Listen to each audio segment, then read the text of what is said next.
Katelyn Wright, welcome to the Stephen Skinner podcast. Thank you for having me. Yeah, you are the executive director of the Greater Syracuse Land Bank, correct? That's correct. Now, just for, I have lots of questions here, but to start off, the Land Bank has been around now, for those who don't know, a little over 10 years now? Just about 10 years, yeah. Just about 10 so years. in 2012, the city and the county jointly created the Land Bank. So the Greater Syracuse really refers to all of Onondaga County, and that's how broadly we can operate, but most of our work is in the city of Syracuse. In the city. Now, for those that are listening and they are wondering, is this a lending institution or is this some vacant parcels?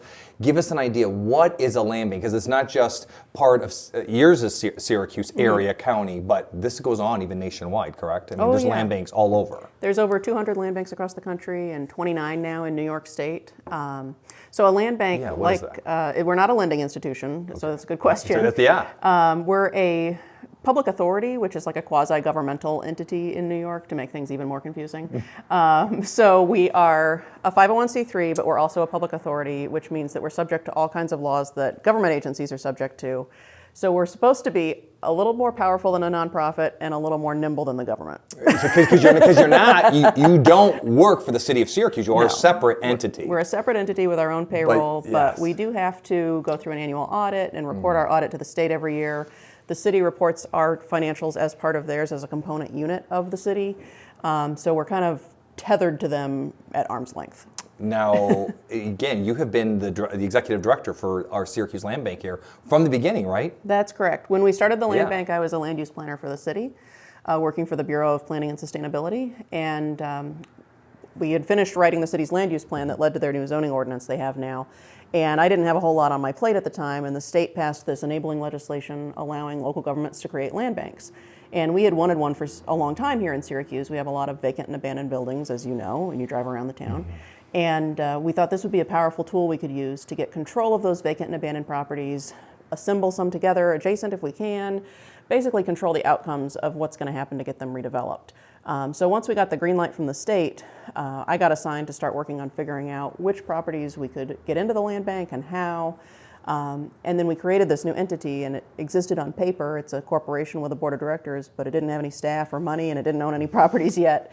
Total startup. Yeah, so the city loaned me for a year to the land bank to get it up and going, and that's kind of how I ended up here. So tell me I'm sure people would be intrigued, what career path, so you obviously planning sustainability, was this sort of the desire to go into this from education and schooling? What sort of led you to even be in that role? I did not anticipate that this was what I was going to do. That's a good question. But I did go to school for urban and regional planning at Cornell. Okay. And I started out with an interest in historic preservation. So it all kind of came full circle back to trying to save vacant buildings. Saving properties. And we're not doing capital H historic preservation, you know, but we're trying to make sure that these buildings get put back into productive use. Every winter that one of these buildings sits vacant, as you know, you're in construction, it gets harder and harder to save it. So that's our primary mission, is to get vacant and abandoned properties back into productive use.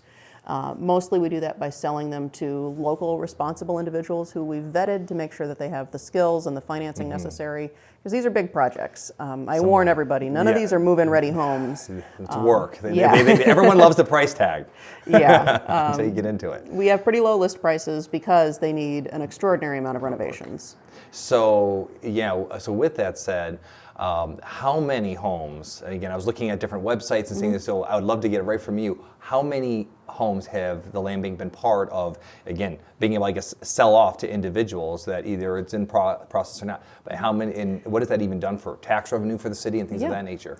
So we've sold over 1,300 properties in the past 10 years, and those are all back on the tax rolls now. They weren't paying before, and that's primarily how we get our properties, is through tax foreclosure. So it's a property that was not performing. The city uses its power to foreclose for back taxes, and they convey it to us to kind of triage it. We do an intake assessment. Most of them are good candidates to be renovated, and so we get them into the pipeline to get them listed for sale. About 30% of the structures we've acquired are too far gone and they need to be demolished. But so the ones that we've sold, 1,300 out the door that are now back on the tax rolls, generating about $2 million a year in local property taxes. Amazing. And that's an exciting number, but I'm also excited about, our participation with the city and the county has made them better collectors of delinquent taxes. So before the land bank, they would send out a letter saying, hey, you're late on your taxes, you're at risk of being foreclosed on. But I think everybody knew they weren't going to foreclose because the city didn't want to send these properties to auction. We had Yes. bad experience with auctions in the Yes. past, and they didn't want to own them. Yes, the liability. Exactly. So they created the land bank so that we could take title to these properties without the city being exposed to that liability of having to have risk of anybody Yes. maybe getting injured, but also all the maintenance costs. So the fact that we're here at the end of the line willing to take all their tax foreclosures, now when they send out those notices, they're not crying wolf anymore. And so a whole lot of people came in and paid their taxes, which is exactly what we want them to do. You know, in an ideal world, I don't want these properties to come to the land bank. If the owner will pay the taxes Yes. and keep them code compliant, Yes. that's success. But because we have made them a better collector, the city and the county together have brought in almost $27 million in back taxes that were previously considered uncollectible.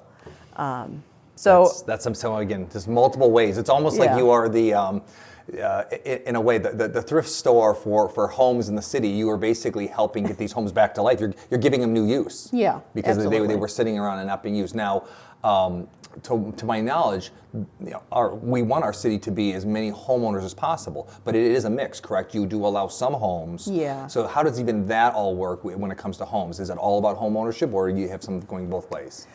About 50% of our structures that we sell end up owner occupied, and about 50% end up being rentals. So we favor owner occupancy, and if we're presented with two bidders, we would prefer an owner occupant over a landlord. And we prefer local versus out of town. We really try to heavily weight this towards selling to local people so that any revenue that's generated remains in our local economy. Local environment. But we can't only sell to owner occupants. Correct. You know, There's all varieties of things like that. yeah, unfortunately, like a third of the Syracuse population is living below the poverty line. And those families are probably going to be renters, not owner occupants. And so by getting more of these rental properties out there to responsible local landlords, we're trying to address the crisis that we're having here locally with a severe shortage of housing. affordable quality housing. Yeah. Now, when it comes even to landlords, obviously it sounds like you have the ability to vet people too when it comes to that. So if people have been problematic with the city, either not paying taxes or being difficult, right? Isn't that a way for you to vet even when it comes to investors so that they can select people that are going to hopefully be a good landlord? Yeah, they have to meet some minimum criteria. So if they have code violations and tax delinquencies, they're already automatically eliminated. But once they pass that threshold, we then want to see that they have the skills. Either they've got experience doing renovations themselves, or they have a trusted contractor that they've done these projects with before who understands kind of the scale of these renovations. This is not just cosmetic, let's come in and redo the kitchen. It's Correct. oftentimes all new mechanical systems, Yes. sometimes structural Yeah, repairs. roofing. All that Yeah, so we want to vet them to make sure they have the skills or that they've hired someone who has those skills and that they have the financing in place. So, like I said, our sales prices are very low, sometimes like $5,000, but you might need to put $100,000 into the renovations. And we want to see that they have the funds lined up for that whole project. And it could be cash in the bank, but we don't want that to be a barrier for people. So a construction loan commitment letter is also perfectly acceptable. And a lot of our buyers will either go to Home Headquarters or Pathfinder Bank or Syracuse Cooperative Federal That's Credit what I was Union. going to ask. What are the best lenders when it comes to this? I knew Home Headquarters, so Pathfinder, and then you said some of the And, co-op Federal? Cooperative Federal, and I Yep. think that Empower is thinking about getting into it, Okay. which would be big. Because they're a very strong lender locally. Yeah. And I mean, most people are used to either getting a construction loan or a purchase loan for a move-in ready house. This is a little different. What most of these lenders are doing is a combined mortgage for both the purchase and the renovations, and then they'll release payments as progress is made on the renovations. So it's a little more labor intensive for the bank, Sure. which is why not every bank wants to do it, because they have to have the skills to go out and do those progress inspections and make sure that the construction's going on track. How many homes right now could even be purchased by the land bank that are available? And then do you have any idea as far as like per year, like how many homes come up? Do you get 30, 40, 50 homes a year that pop up? I'm sure it all varies depending on all the details of everything. Yeah, it really varies from year to year. We've generally sold between 150 and 170 properties a year. But the properties flowing into the land bank has fluctuated a lot too. So our inventory is really low right now. The pace of foreclosures from the city has been really slow since the beginning of COVID. And we only have about 810 properties in our inventory right now, which sounds like a lot. It sounds like a lot, but the vast majority of those are vacant lots. Vacant lots, which Yeah. are maybe not as desirable as a structure. Yeah, 645 of those are vacant lots. Vacant lots. So we only have like 16 structures that are actively listed right now for sale. Got it. About 80 that are still demolition candidates that we need to get to, and we do as many of those each year as we can as grant money comes in. Because now, what is the process from start? Because I know people have told me in the past that, oh, I saw a sign on a house that says Greater Syracuse Land Bank, but isn't there a process from the sign goes on to the point that it's even ready for to be on the market in essence? Yeah, a lot of people call assuming that sign means that it's available. The first sign that goes up is a no trespassing sign.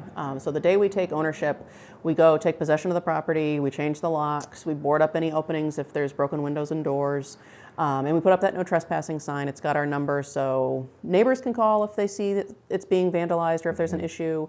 The police then know that it's ours. We have something called a trespass affidavit on all of our houses filed with the police department. So if the neighbor calls in the middle of the night and says, hey, it looks like somebody's broken into this house, the police automatically know that we want to press charges for trespassing. They don't have to find me at 2 a.m. Correct. They don't, yes, they can go ahead and do that. Yeah, and that's a problem with a lot of these homes that are owned by absentee landlords. Sometimes the owner of record is deceased. You know, if they get a call in the middle of the night and they can't reach the owner to confirm that they want to press charges, that person in the house could say, oh, I have permission to be here. So something as simple as just having a local entity that is engaged with the police department and working with them as a partner, it makes a difference. No, it's good because especially I've been hearing in the news about even some of these fires we've been having. Yeah. You know, just again from people either squatting or getting in. So it's amazing. So you guys handle the board ups, you change the locks. And yeah. So just taking possession on day one is already a step in the right direction because now we're working with the police, we're working with codes and DPW to make sure this is moving in the right direction. We have kind of a minimum maintenance standard. We're making sure that all the trash is picked up, sidewalks shoveled, lawns mowed, that sort of thing. And previously that burden would have fallen on the city because they cite the property owner, and then if they don't respond, then they go out and they do the work and then they bill the person. We're able to do that faster because we're not trying to chase someone down to bill them, and we're able to do it at a much lower unit cost than they can. So we're taking those burdens off of the city's plate with all the properties that we have in our inventory. And then we do that intake assessment, like I said, to decide is it going in the demolition pipeline or is it going for sale? And if it's going to be demolished, we kind of keep those baseline maintenance standards up until we have enough funding to address it. We've done over 600 demolitions since the land bank started. It's amazing. But we can only do so many per year, and it depends on how much grant money is available. So sometimes they might sit for several years while they're waiting to come down. But at the very least, we're making sure that they're secured against illegal entry and that the grass is mowed and all that. If it goes in the sale pipeline, then we have a debris removal company that comes in and they clean out all the trash and debris. You would not believe how much stuff is in these houses. So my guys oftentimes can't even tell. And outside too. Exactly. All the stuff. You can't even tell what renovations are needed until you can really get that stuff out of there and see the house. It's, oh my goodness. We spend close to $500,000 a year just on trash removal. It's crazy. So then once it's empty, I have a construction manager on staff who's got over 30 years of construction experience. And he goes through and writes up a scope of work, letting people know, here's what we think it's going to take to bring it up to code. And that might say that it needs all new mechanical systems, but we do put a disclaimer on there saying, you know, all the utilities are off right now. We haven't opened up the walls. There could be things in here that we don't know about. And but we use that budget and that plan to vet people to make sure that they can at least finance that much. And then we encourage them to budget for an additional contingency. They might find when they turn the utilities on, the sewer line's shot and they've got to replace their sewer lateral. And we didn't know that because the water was turned off.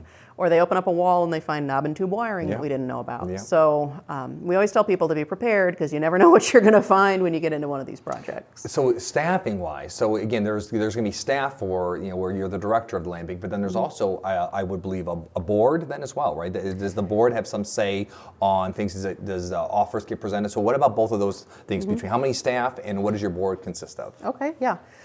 So we are a 501c3. We have a board of directors of 5 members that kind of govern the organization. Staff-wise, there's me and 7 others that run the day-to-day stuff. But our board is required by the State Land Bank Act.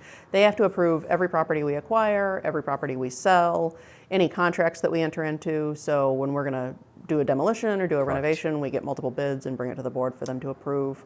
They kind of oversee our overall budget, make sure the land bank remains a functional kind of going concern. Exactly. Yeah. On the staff side, there's myself. I have a neighborhood planner who does all of our data entry and mapping, which is a lot considering how many properties are coming in and out each year. It's, she is crucial for us to have a handle on all that data. I have a receptionist who's kind of the first person that people meet when they call up the land bank and they want to know more about how to buy from us, or maybe they're calling to report maintenance issues. I have a property manager and he has an assistant. Both of them are out in the field, and they're supervising all of our vendors that do the day-to-day property maintenance, but also we have renovation contractors that are out there putting new roofs on some of these houses, and demolition contractors. So they're supervising all that activity in the field. And Dave also drafts those renovation specs that I talked about, and he goes to inspect to make sure once somebody's done that they've done everything they're supposed to do. And then we've got a full-time guy doing sales and a community engagement specialist that goes to all the neighborhood meetings to keep us plugged into what's going on. It's a lot of stuff going on. And then you have to work all this in conjunction also probably with city codes as well, right? Because again, I mean, someone can begin work, but it just your own staff, they check on it, but then also they would have to probably get some type of compliance with the city before they're all complete. Yeah. And the permitting process as well. Exactly. So when somebody buys from us, they still have to go through the process any other person would go through if they're renovating a house in the city.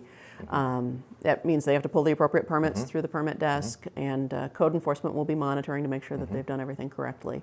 At the end, we do a final inspection to confirm that they've done the renovations they promised to do, and we also ask them to get something called a certificate of adequacy from the city, verifying that everything's code compliant.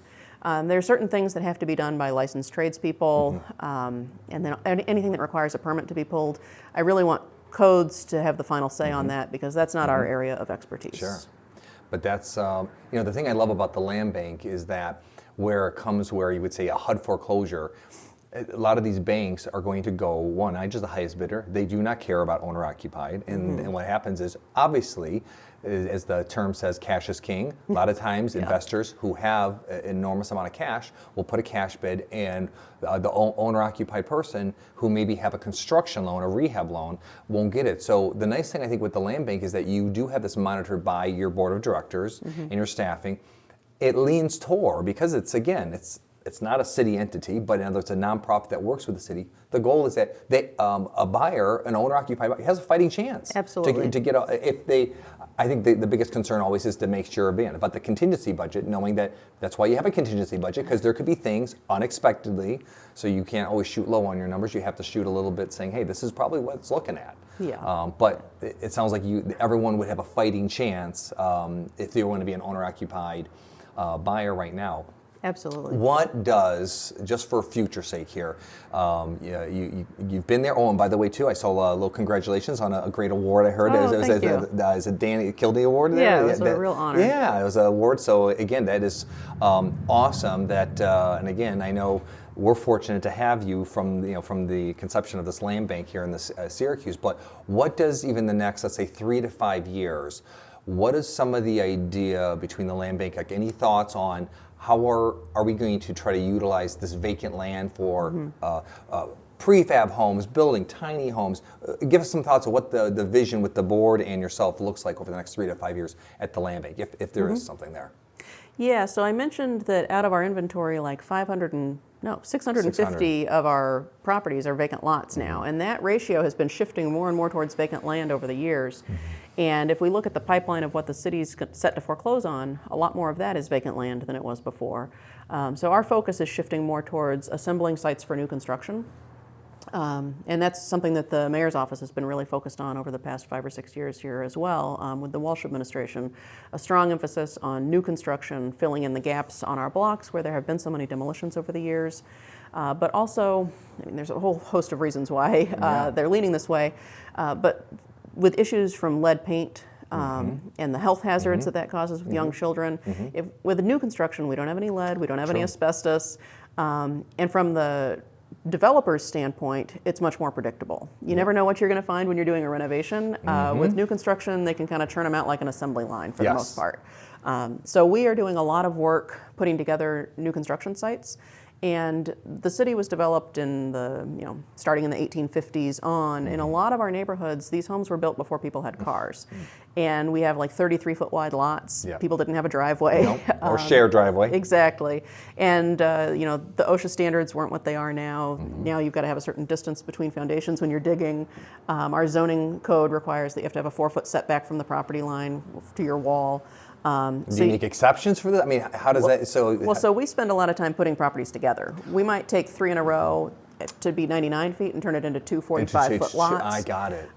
Making them Makes sense. more appropriate for new builds. Yes. Because, Home Headquarters is the primary builder that's selling new construction to owner occupants right now.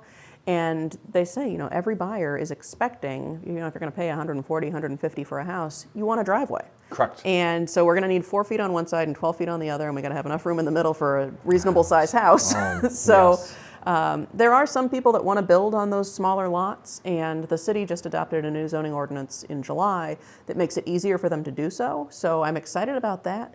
But generally speaking, the market wants bigger lots now. Yeah, no, and that's what we're trying to address. And so if Home Headquarters does it, is it through grant funding and either through other ways that they can be able to build? Because a stick-built home nowadays, Yeah. anyone who checks it, it's getting so expensive now. Absolutely. So they're spending like $350,000 on a new build, say 3-bedroom, Yeah. 2.5 bath Yes. with a driveway. Yes. They're doing really nice tall basements now that have a lot of headroom. So if Wonderful. somebody wanted to come in and finish it later, they could. Make a playroom. Yeah. But they are using state grant money. So the state has So that's something helpful. called the Affordable Home Ownership Program, their AHOP program, that'll subsidize up to $200,000 per unit. And Home Headquarters is spending like $350 to build a single family And then home. they can sell it for $150, and they've which got the is 200 to fill the affordable. gap. So there is options, and so Yeah. so over the next couple of years, is the goal to continue to really get this off the ground, so that because we need new Absolutely. housing. Yeah, and I don't see construction costs going down. So I'm hoping, you've seen in the real estate world that our home prices have significantly appreciated over the Yes, past few yes. years. For the longest time, I thought home values were never going to go up in Never go up. Syracuse. So it's exciting to No. see that they're going in the right Exactly. direction. It's just priced out some people, Exactly. and they're good, hardworking people. Yeah. So how do we make it competitive for everyone? But as we can shrink that gap between what's the market rate for a single-family home versus the construction cost, the more we shrink that gap, the further we can spread our government subsidy to get more houses built. So I'm hoping that we'll reach a point someday where maybe there is no gap. Yes. And then the gap is just on the affordability side. If somebody can only afford $150 and a new home is $3, then we're still going to have to figure out a way to make home ownership affordable for these lower income families. No, it's really wild. So again, I was just thinking about the fact that what the land bank is doing. I mean, you're providing so many avenues, and obviously we're reducing blight. We're reducing, in essence, it does reduce crime. When you have people living in homes, it's another one of those ways of anti-deterrent on fighting crime in the areas. We're helping heal a lot of the neighborhoods, Yeah. because again, a lot of neighborhoods have been just really been beat up by having so many blighted homes too. And Yeah. they need encouragement and they need investing. So they can go on to, is it greatersyracuselandbank.org? What is it? Just SyracuseLandBank.org. Just SyracuseLandBank.org. They can go on there.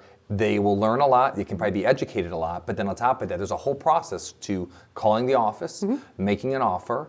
I think there is there referral fees for real estate agents who want to help their clients get a home possibly? Yes, most of our buyers come to us without an agent, but if you do have a buyer's agent you're working with, we will pay a $500 referral fee to them. Yep. So for agents that are either listening to this podcast, again, help their client out. That may be the only option that they have.